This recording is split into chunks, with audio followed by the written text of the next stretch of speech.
Θα δείξω τον εξοπλισμό έτσι. Θα δείτε τι έχω πάρει μαζί μου. Έχω πάρει μια κασέτα με μια άλλη με τα τεχνικά μου όλα αυτά. Με το σπίτι. Εδώ είναι τα δολώματα, μάνα και ακροβάτης. Εδώ πέρα έχω τις γαρίδες και έχω και ένα πεταχτάρι. Έχετε δείξει την αρματοσιά. Έχω άλλο ένα πεταχτάρι, εδώ καφές. Άλλη μια βαλίτσα που έχει τα πάντα μέσα. Εδώ θα δείξω το πεταχτάρι.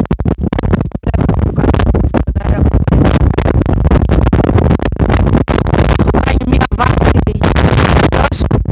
από πίσω 32.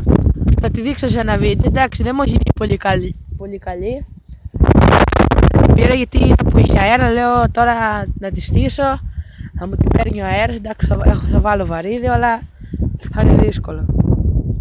Και δεν πήρα και το άλλο, το ντάμ, το καλάβι. Το έχω για κάστικ. Δεν πήρα, το ξέχασα. Βαριόμουν σήμερα και πάω να δω μήπως έχει τίποτα μόνο με το ένα. Αλλά και το άλλο να έπαιρνα τζάμπα ακόμα.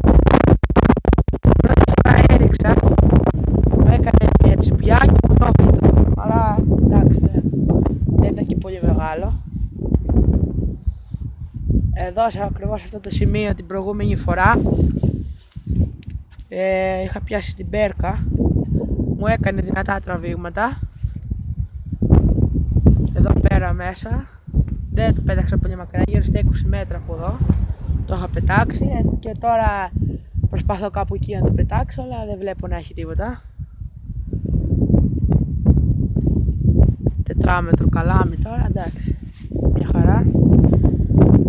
Τώρα κάνω βίντεο έτσι, να δείτε λίγο, γιατί δεν έχω κάνει κανένα βίντεο με ψάρεμα και έχει και ένα καράβι, φαίνεται, με μέντα το βρω που είναι.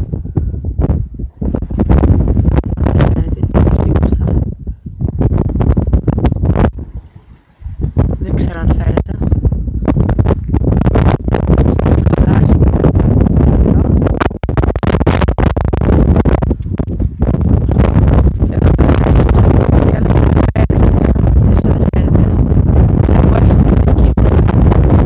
Τώρα κόβει αυτό το κοπάκι λίγο που βγαίνει λίγο έξω.